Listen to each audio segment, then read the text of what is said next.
Miss হবে না আপনার পছন্দের টিভি শো। দেখুন জি5 অ্যাপে একদম ফ্রি। দেখো আমি এখানে যে এসেছি শুধুমাত্র মায়ের জন্য, আর কিন্তু কোনো কারণ নেই। প্লিজ একটু বোঝার চেষ্টা করো। এনিওয়ে, জন্মদিনে তো আসতে পারলে না, অন্তত রাত 12টার সময় প্রথম উইশটা তুমি আমায় করো। কই আমাদের নারায়ণ আর লক্ষ্মীরে একবার ডাহ দেখি। আমাদের বন্ধু দেখছি সবকিছুতেই বেশ ভালো। বন্ধুর মনটাও খুব ভালো জামাই বাবু, নরম মনের মানুষ। হক গোল কিছু তার নজর আছে, কার কি প্রয়োজন, কার কি সুবিধা অসুবিধা সব কিছুতে নজর।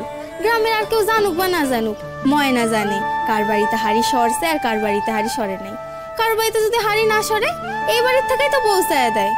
আর কারোর কোনো সমস্যা হলেও ময়না সবার আগে ঝাঁপায় পড়ে। এই ধরেন 4 দিন আগে ঘটনা কই আপনারে, আমাকে গায়ে এখন ঠাকুমা থাকে। বুড়ির পোলা ডুবাইতে থাকে, বুড়ি এখানে এহাই থাকে।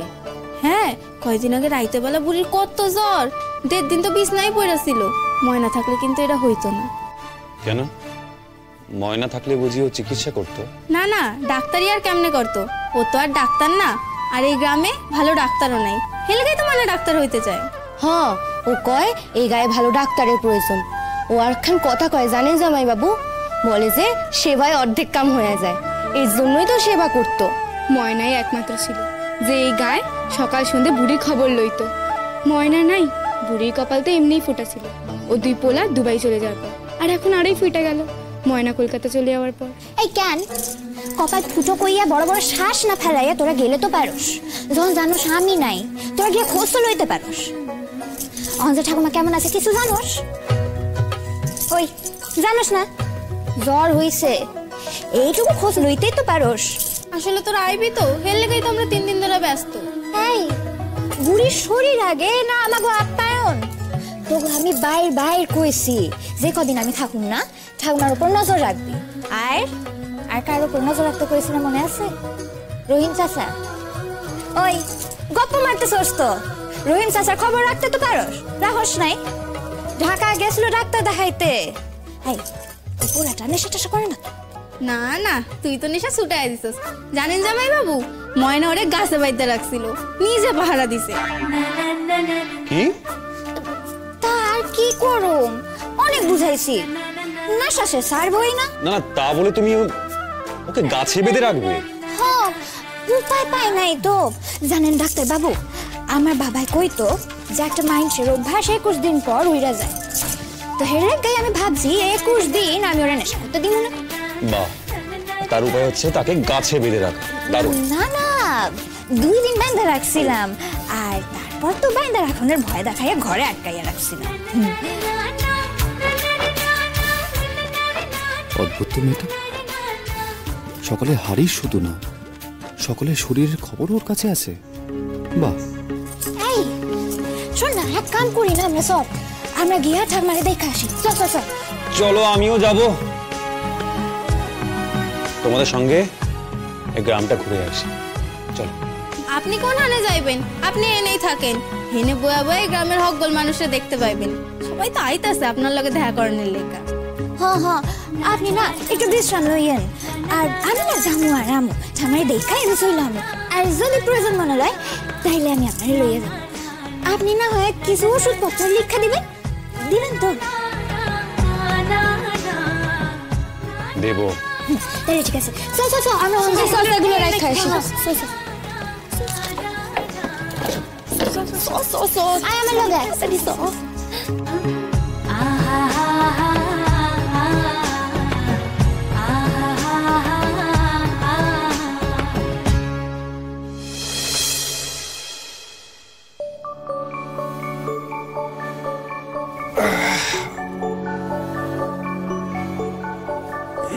সত্যি তো শরীরটা একেবারে ঝরঝরে হয়ে গেল।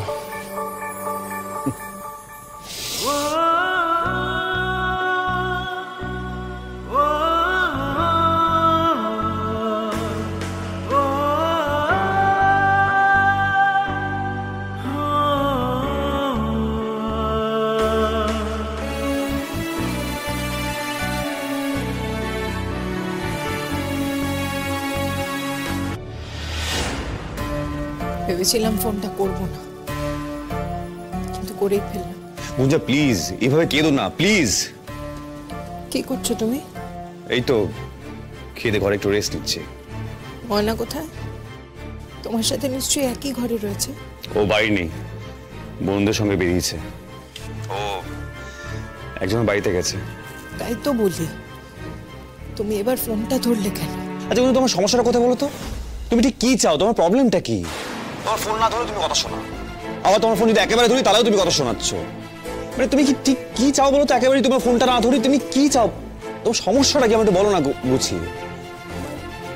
আমার কিচ্ছু ভালো লাগছে না রোদ।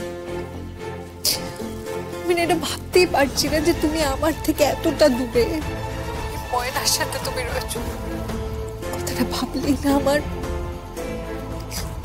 আচ্ছা রোদ্দুর, ওই বাড়িতে কেউ ধরতে পারেনি যে তোমার আর ময়নার সম্পর্কটা ঠিক নেই? না। ও, তার মানে তুমি ময়নার সাথে বেশ হেসে হেসেই কথা বলছো, যেমন বিয়ের পর বড় বউয়েরা বলে। গুঞ্জা প্লিজ, তুমি না অতিরিক্ত এই বিষয়টা একটু বেশি ভাবছো। এখন এটা তো 2-3 দিনের ব্যাপার, তারপর তো আমি ফিরেই আসছি তোমার কাছে। পরে তো আবার ফিরে যাবে ময়নার কাছে। গুঞ্জা প্লিজ, তুমি নিজের সঙ্গে ময়নার তুলনা করো না। দেখো এই বিয়েটা আমি করেছি শুধুমাত্র মায়ের কথা ভেবে। মায়ের কথা আমি রাজি হয়েছি বিয়েটায়। আর দেখো আমি এখানে যে এসেছি শুধুমাত্র মায়ের জন্য, আর কিন্তু কোনো কারণ নেই। প্লিজ একটু বোঝার চেষ্টা করো। এনিওয়ে, জন্মদিনে তো আসতে পারলে না, অন্তত রাত 12টার সময় প্রথম উইশটা তুমি আমায় করো।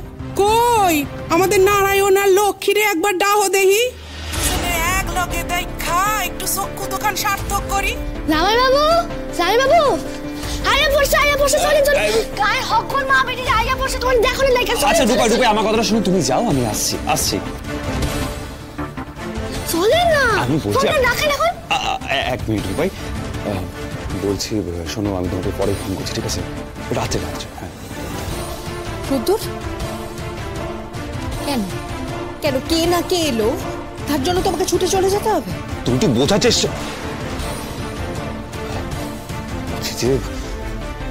তুমি তো বোঝার চেষ্টা করো। ওরা আমাকে সবাই ভালোবেসে ডাকতে এসেছে, ওই তো ভালোবাসার সম্মানটুকু তো আমাকে রাখতে হবে নাকি? না গেলে কি সেটা ভালো দেখায়? নতুন নতুন কথা শুনছি এখন তোমার কাছ থেকে। তুমি ভালোবাসার সম্মান দিতে জানো রোদ্দুর? গুঞ্জাই, উত্তরটা আমি তোমাকে পরে দেবো, এখন নয়।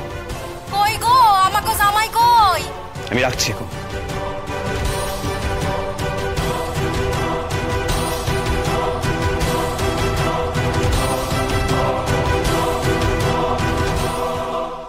জি5 ডাউনলোড করুন আর সব এপিসোড দেখুন একদম ফ্রি।